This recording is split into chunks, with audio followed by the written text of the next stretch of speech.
महालक्ष्मी पूजन, दीपावली का अवसर आ रहा है, धनतेरस, रूप चौदस, दीपावली, पड़वा मतलब गोवर्धन पूजन और 5वां दिन भाई दूज यम द्वितीया। 5 दिन तक लक्ष्मी महारानी आपके घर में रहेगी, आप उसकी आराधना करना, कैसा स्मरण करना चाहिए, लक्ष्मी को हम कैसे रिझा लें। शंकर भगवान ने गाय के गोबर को आशीर्वाद दिया, लक्ष्मी तो गाय के गोबर में बैठी है, इसलिए जिसका आंगन, जिसका पूजन का स्थान गाय के गोबर से लीपा जाएगा, उसके घर में संपदा की कमी नहीं आएगी, लक्ष्मी का निवास है। ये झाड़ू का अपन लक्ष्मी पूजन के दिन पूजन करते हैं, धनतेरस के दिन खरीदते हैं, रखते हैं, पूजन करते हैं, या अच्छे दिन देखकर उसको लाते हैं। केवल ये 5 दिन बताए हैं, परंतु उसमें अपन 3 दिन मान्य करो जिस दिन झाड़ू नहीं खरीदी है। एक अमावस्या, दूसरी एकादशी और तीसरी पूर्णिमा। शास्त्र कहता है मंथन के समय पर जब शीतल तत्व की प्राप्ति हुई, उसमें बुआरी की भी उत्पत्ति हुई। ये जो झाड़ू का अपन लक्ष्मी पूजन के दिन पूजन करते हैं, बुआरी झाड़ू जो अपन लक्ष्मी पूजन के दिन रखते हैं, धनतेरस के दिन खरीदते हैं, रखते हैं, पूजन करते हैं, या अच्छे दिन देखकर उसको लाते हैं, तो केवल 2 दिन ऐसे होते हैं, इतनी 3 वैसे तो ये 5 दिन बताए हैं, परंतु उसमें अपन 3 दिन मान्य करो जिस दिन झाड़ू नहीं खरीदी है। एक अमावस्या, दूसरी एकादशी और तीसरी पूर्णिमा। बाकी के समय पर बुआरी झाड़ू जो है अमृत तत्व की प्राप्ति के लिए, शीतलता के लिए रखी जाती है। घर में क्यों रखते हैं झाड़ू? शीतलता देने के लिए। इसलिए झाड़ू को दरवाजे के पास नहीं रखते, झाड़ू को खड़ी नहीं रखते, जब भी झाड़ू रखी जाती है आड़ी रखी जाती है, और जिस दरवाजे से हम निकलकर बाहर जा रहे हैं उस दरवाजे के पास कभी झाड़ू नहीं रखी जाती, भीतर के तत्व में रखी जाती। बुआरी की उत्पत्ति, झाड़ू की उत्पत्ति, शीतलता की उत्पत्ति महाराज ये मंथन के समय से। इसलिए आज भी धनवंतरी के दिन, धनतेरस के दिन, जिस दिन अमृत निकला था उस दिन झाड़ू की पूजन होती है। कई लोग करते आते हैं, और कई लोगों को अभी भी ये ज्ञात नहीं कि झाड़ू क्यों पूजी जाती है, झाड़ू तत्व का पूजन क्यों किया जाता है, क्यों धनतेरस के दिन लेते, क्यों पूजन करते, क्यों लोगों को मिलेगा। पहला होता है पणती दिया। ये पणती दिया मट्टी का दीप, जिस दीप के अग्रभाग को थोड़ा सा बड़ा कर दिया जाता है, उसको पणती दिया कहते हैं। ये पणती दिया जब भी भगवान के सामने लगाया जाता है तो इस दिए को सम्मुख में जब रखा जाता है तो दिए का जो लोकी मुख होता है वो अपनी ओर होना चाहिए। पणती दिए की जो लो है, बाती है, उसका मुख अपनी ओर होना चाहिए। विष्णु पुराण कहती है अगर इस दिए की बाती भगवान की ओर रहती है तो हमें तपन की अनुभूति होती है, पर इस दिए की बाती जब हमारी ओर होती है तो हमारे शरीर में कोई बड़ी बीमारी आने वाली होती है तो वो कट जाती है हमारा पणती। विष्णु पुराण में दूसरा दीप कहा गया है निरंजन दीप। विष्णु पुराण में दूसरे दीप का वर्णन निरंजन दीप। जिस निरंजन दीप में महाराज आपने देखा होगा डमरू जैसी आकृति होती है, अगर चैनल पे कथा देख रहे होगे तो इनके पास में अगर होगा तो अवश्य दिखाएंगे। निरंजन, इस निरंजन दीप में डमरू की आकृति होती है, रखने का भाग और ऊपर का भाग इस तरह से, और ऊपर उसमें दिए लगाए के लिए बाती का स्थान रहता है। किसी किसी में 5 कंगूरे होते हैं, किसी किसी में 6 कंगूरे होते हैं, इसको निरंजन दीप कहते हैं। महाराज विष्णु पुराण के 5वें अंश में लिखा गया निरंजन दीप भगवान के सम्मुख में राइट भाग में लगाया जाता है। भगवान का जो स्थान होता है, भगवान का जो मंदिर होता है, तो भगवान का राइट, आपका होगा लेफ्ट, क्योंकि आप भगवान के सामने बैठोगे तो भगवान का राइट, आपका लेफ्ट। तो आप जब लगाएंगे तो आप लेफ्ट में लगाएंगे, आपका लेफ्ट होगा, और भगवान का वो भाग राइट कहलाएगा, तो भगवान के सीधे हाथ की ओर लगता है। माना निरंजन, निरंजन दीप कभी भी तेल का नहीं लगता महाराज, निरंजन दीप कभी भी तेल का नहीं लगेगा। हाँ, यह हो सकता है कि बटी निरंजन जो दीप होता है उसमें तेल डाल सकते हैं। बटी निरंजन दीप जो होता है उसमें कंगूरे नहीं होते। बटी निरंजन दीप केवल गोल होगा, ऊपर से डमरू जैसी आकृति होगी, डमरू जैसा होता है, ऊपर से उसमें कहीं कंगूरे नहीं होते। महाराज अगर आप चैनल पर देख रहे होंगे तो बटी निरंजन दीप का भी वर्णन आपको दिखाया जा रहा होगा। बटी निरंजन जो दीप होता है वो केवल डमरू की आकृति में होता है, उसमें कोई कंगूरे नहीं होते। पर निरंजन जो दीप होता है उसमें कंगूरे होते हैं। तो जो निरंजन दीप होता है उसमें कभी तेल नहीं डाला जाता, निरंजन दीप को हमेशा घृत से ही लगाया जाता है। पर बटी निरंजन जो दीप होता है उसमें आप तेल डाल सकते हैं। बटी निरंजन दीप जो लगाएंगे वो तेल का लगा सकते हैं, पर निरंजन में कभी तेल नहीं डाला जाता। क्यों नहीं डालते? विष्णु पुराण कहती है निरंजन दीप के अंदर अगर तेल की बाती लगाया जाता है तो 1 रुपया कमाते हैं, 1.25 रुपये खर्च होगा। घर में 10 लोग भी कमा कर लाएंगे तो पैसा नहीं दिखेगा, घर में रुपया टिकता नहीं है। अर्थात निरंजन दीप में आप तेल की बाती लगा रहे हो, ये सिद्ध हो चुका है। अब अगर आप यही बात किसी जगह पर पूछोगे, किसी आचार्य से पूछोगे हमारे यहाँ ऐसा हो रहा है, तो वो कहेगा तुम्हारी गृहदशा खराब हो रही है, तो उसने अंगूठी पहना दी। अंगूठी पहनाने के बाद भी घाटा खा गए। फिर पूछोगे महाराज हमने तो अंगूठी पहनी, नीलम पहना, पुगराज पहना, ये पहना, वो पहना, आराम नहीं लगा। तो कहा तुम्हारे यहाँ वास्तु का दोष है, वास्तु भी सही करवा लिया, उसके बाद भी सुख नहीं मिल रहा। अर्थात आपके दिए में जो आप बाती लगा रहे हो उसमें कुछ कमी है, उसको पहचानो। चतुर जो डॉक्टर होता है वो जरा सी देर में पकड़ लेता है कि इसको प्रॉब्लम हो क्या रही। मतलब आप 1 रुपया कमा रहे हो, 1.25 रुपया अगर खर्च हो रहा है तो निरंजन जो दीप है उसमें तेल की बाती लग रही है, ये पक्का है, ये पक्का है। मतलब घर में पैसा टिक नहीं है, पैसा आ तो बहुत रहा है, बहू भी कमा रही, बेटा भी कमा रहा। निरंजन जो दीप है, निरंजन दीप जिसमें ऊपर कंगूरे बने रहे 5, 6, 7 डमरू की आकृति का रहता, पर उसमें कंगूरे बने रहते निरंजन, उसमें जरूर आप तेल डालकर जला रहे हो, इसलिए धन दिख नहीं रहा, संपदा दिख नहीं रही, वैभव दिख नहीं, उसमें केवल घी की ही बाती है। और महाराज बटी निरंजन जो दीप होता है उसके अंदर आप तेल डालकर जला सकते हो। बटी निरंजन जो दीप होता है ये आप किसी भी स्थान पर लगाओगे, सबसे पहले पितृ इससे भाग ग्रहण करते हैं, देवता को देते हैं, देवता उससे भाग ग्रहण कर कर कुबेर को प्रदान करते हैं, कुबेर उससे भाग लेकर शिव को प्रदान करता है।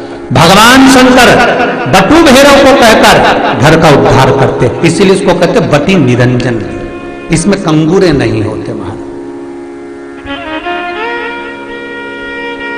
बटी एक कुबेर निरंजन भी होता है, दिए में स्टैंड होता है, पकड़ने की जगह होती है, आगे उसमें चोंच लगी रहती है, उसको कुबेर निरंजन दीप कहते हैं। कुबेर निरंजन दीप महाराज जब भी जलाया जाता है, इस तरह का दिया अगर किसी के घर में हो कुबेर निरंजन, जिसमें स्टैंड होता है, ऊपर होता है, थोड़ा लंबा होता है, आगे लंबाई निकली रहती है। कुबेर निरंजन टीवी पर आप दर्शन कर रहे होंगे तो कुबेर निरंजन जो दीप होता है उसमें आगे भाग लंबा रहता है और पकड़ने का स्थान होता है।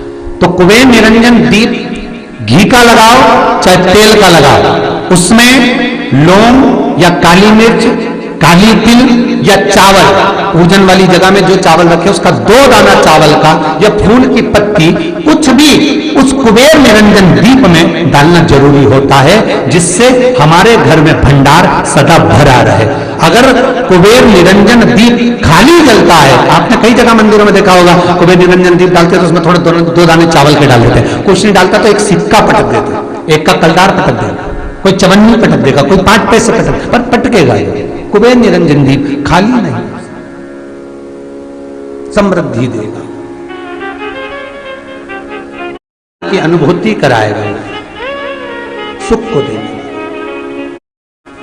मट्टी के जो गोल दिए होते हैं, माटी के महाराज, इन गोल दिए का जो प्रमाण हमारे यहाँ शास्त्र कहता है, ये चौहो दिशा को सुख प्रदान करने वाले हैं। इसकी बात ही आप कहीं पर भी लगा सकते हैं, किसी भी स्थान। आटे का जो दिया बनाते हो घर के अंदर, कभी आपने पूजन करी होगी तो आटे के दिया बनाओगे। अभी आप बैकुंठ आते हैं, कार्तिक पूर्णिमा के दिन विसर्जन करने जाओगे, घाट पर लगाने जाओगे आटे का दिया, तो आटे का जो दिया लगाते हैं, इसकी बाती हमेशा याद रखो कि अगर 4 दिए लगा रहे हो तो चारों दिशा में बाती होना चाहिए उसकी, मतलब बाती एक ही रखो पर 4 दिए को 4 दिशा की ओर निर्मित कर रख दीजिए, उसका मुख उतार। आटे के दिए में कभी भी चोंच नहीं बनाना चाहिए, अर्थात बत्ती रखने की जो चोंच होती है आटे के दिए में कभी नहीं बनाना, बिल्कुल गोल बनाना चाहिए और उसको फिर विसर्जन की ओर आप लेकर जाओ या देवता की ओर लगाओ, जहां लगाना है, पर उसमें चोंच नहीं होना चाहिए। जिस आटे के दिए में चोंच बन जाती है उसको बलि का भाग ग्रहण करने वाले देव उसको प्राप्त कर लेते हैं, तो उसका पुण्य हमारे खाते में नहीं आता।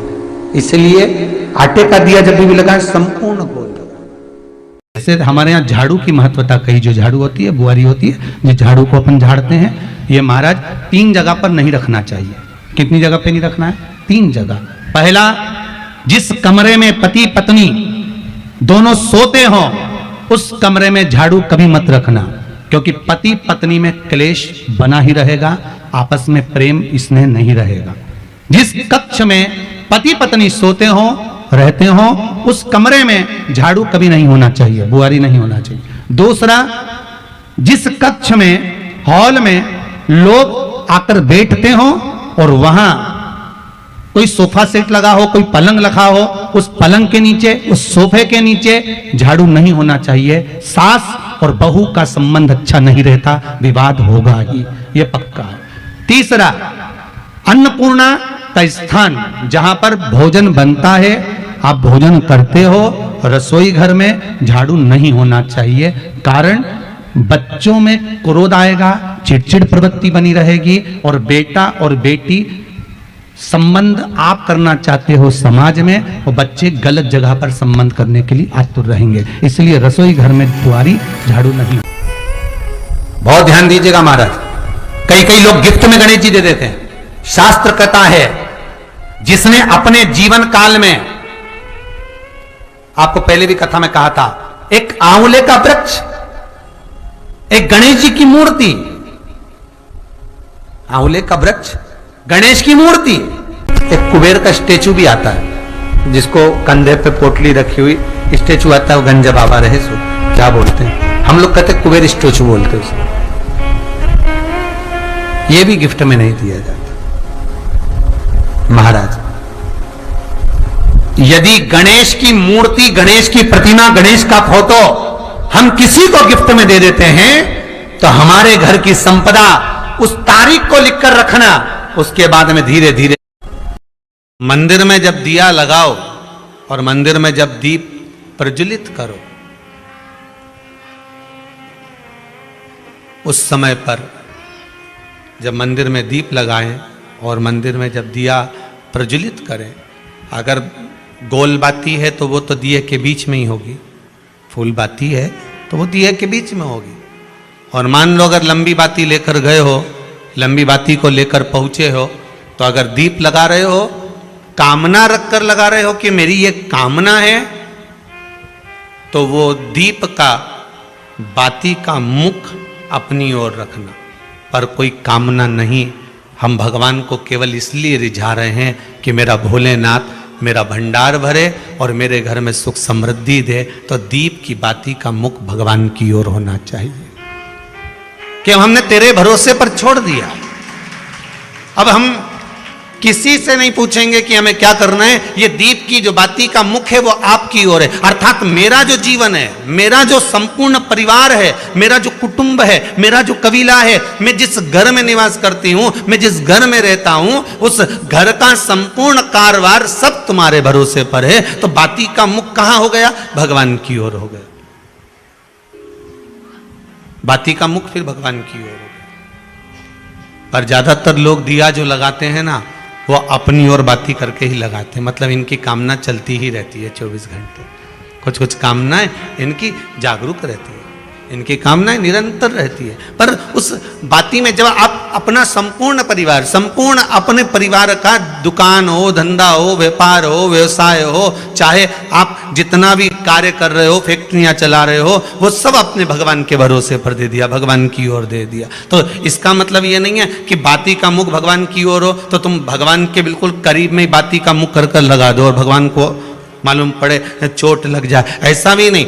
जब भी दिया लगता है, आप बहुत ध्यान देना महाराज, अगर भगवान जिस स्थान पर बैठे हुए हैं, अगर दिया हमको रखना है, भगवान जहां विराजमान है, दीप जब भी रखा जाता है भगवान के सामने, तो अपन जहां विराजमान है उससे भगवान और अपने बीच में कम से कम 2 बीता की दूरी तो होना ही चाहिए, जिससे भगवान को भी चोट ना लगे, भगवान को भी घात ना लगे। तुलसी महारानी को जो दिया लगाया जाता है वो तुलसा महारानी से दूर लगाना चाहिए। तुलसी के क्यारे में दीप लगाने का प्रमाण नहीं है कि तुम तुलसी के क्यारे के अंदर दिया लगाओ। पहले तो ऐसा नियम था कि तुलसी का जो क्यारा बनता था उसमें एक नीचे अलग से दिया रखने की जगह बनती थी, तो उसमें दिया रख दिया जाता था। आज के जमाने में इतनी जगह ही नहीं कि वह में रखो, तो लोग वो कुंडा में धर के आ जाए। अब वो कुंडी में रख के आए, मालूम पड़े तुलसी महारानी का पत्ता मुरझा जाता है, तुलसा महारानी भी ऐसी मूर्छित हो जाती है, तुलसा महारानी भी चारों तरफ से वो दिए की लो से जल जाती है। ऐसा दीप लगाने का कोई फायदा नहीं, ऐसे दीप की कोई महत्वता नहीं है। किसी को कष्ट देकर, किसी को परेशान कर कर, देवता हो चाहे आप हो, आप किसी को कष्ट देकर, किसी को परेशान कर कर अगर भजन कर रहे हो तो उसका कोई सुख नहीं है हमारा, उसका कोई आनंद नहीं है। किसी को भी कष्ट देकर अगर आपने भजन भी किया, यज्ञ भी करा, दान भी करा, पुण्य भी करा, सत्कर्म भी करा, भजन भी करा, उसका कोई तत्व नहीं, कोई मोल नहीं। पहले भी कथा में कहा, माता लक्ष्मी को, नारायण को लक्ष्मी किसने दी है? भगवान शिव ने। लक्ष्मी जी तो भगवान शंकर के पास आ रही थी क्योंकि माता ख्याति इनको दे रही थी, पर माता ख्याति से शंकर भगवान ने कहा कि भगवान विष्णु को लक्ष्मी जी दीजिए। जो लक्ष्मी भगवान विष्णु को प्राप्त हो सकती है, क्या लक्ष्मी हमारे घर में नहीं आ सकती? 5 दिवस तक आप माता लक्ष्मी की आराधना करिए, उसको अपने घर में बुलाने का प्रयास करो। श्री शिवाय नमस्तुभ्यम। 5 दिन तक आप भी शंकर का अनुमोदन करो, श्री शिवाय नमस्तुभ्यम बोलो, लक्ष्मी की आराधना करो, घर में काम करते रहो, पपड़िया बनाओ, गुजिया बनाओ, जो बनाना है बनाओ, पर उस शंकर का अनुमोदन कर कर बनाओ और लक्ष्मी जी का अनुमोदन करते रहो, स्मरण करते रहो, जिससे मां हमारे घर में विराजमान। लोगों से निवेदन रहेगा, सब दीपावली का पर्व बड़े धूमधाम से मनाना। दीपावली के पूजन का ज्यादा बड़ा रूप में तो हम विस्तार वर्णन नहीं करेंगे। शिव महापुराण की कथा कहती है, जिस कुएं में, जिस बावड़ी में, जिस नदी में रोज पानी आता रहता है, वहां का पानी भी स्वच्छ रहता है। जिसमें निरंतर धार बनी हुई है, थोड़ी थोड़ी जीर भरी हुई है, तो पानी उसमें लगातार आ रहा है, और पानी उसमें लगातार आ रहा है ना, तो उसमें इकट्ठा हो रहा है, तो उसमें से आप कितना ही पानी निकालते जाओ, उसमें पानी आता जाएगा, तुम्हारे निकालने में चलता जाएगा। भगवान से यह मत कहना कि तुम एक बार दे दो।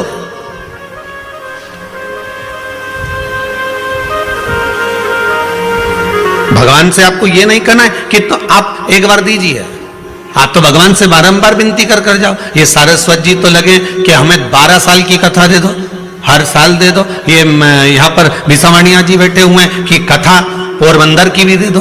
तो ये बाबा से ये नहीं कहना कि हमको एक बार इतना दे दे, हम बस एक बार तुझसे मांग रहे हैं। नहीं नहीं नहीं, हम आप लोगों से बार बार कहते हैं, अपने घर के दरवाजे पर लिख दो श्री शिवाय नमस्तुभ्यम।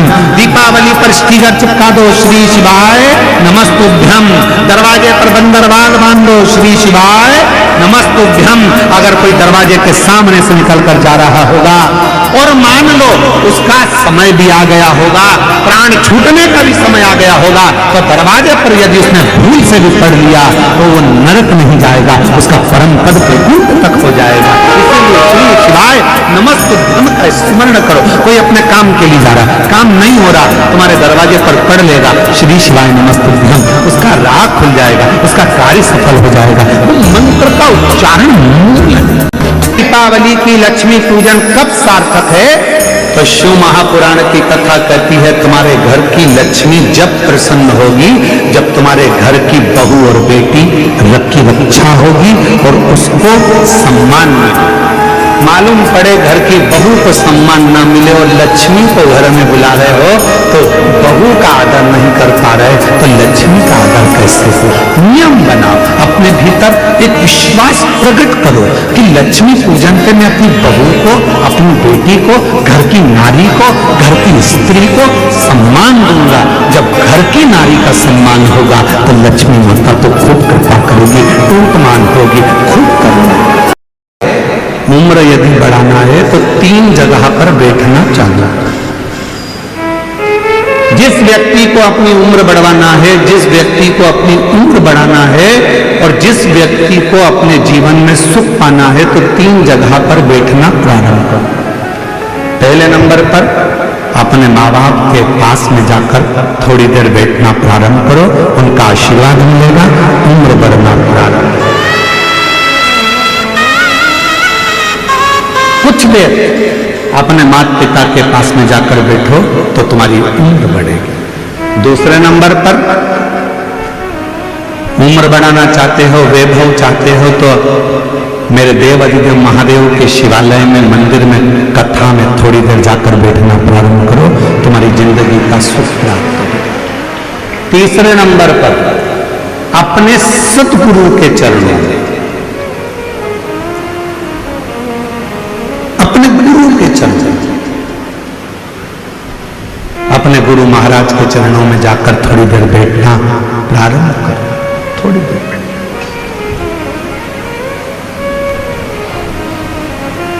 3 जगह पर बैठने पर व्यक्ति कभी खाली नहीं होता।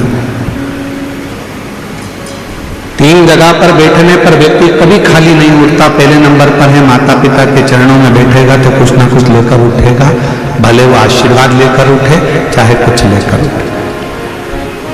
मेरे देव अधिदेव महादेव के चरणों में जाकर बैठा है तो शिव की कृपा लेकर उठेगा, और गुरु के चरणों में जाकर बैठा है तो ज्ञान लेकर उठेगा। वो जिंदगी में कुछ ना कुछ लेकर उठता जाए,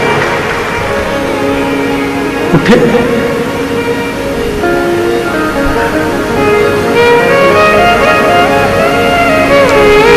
आज के व्यक्ति के पास में सब कुछ है। ऐसा कोई व्यक्ति नहीं जिसकी जिंदगी में भगवान ने धन नहीं दिया।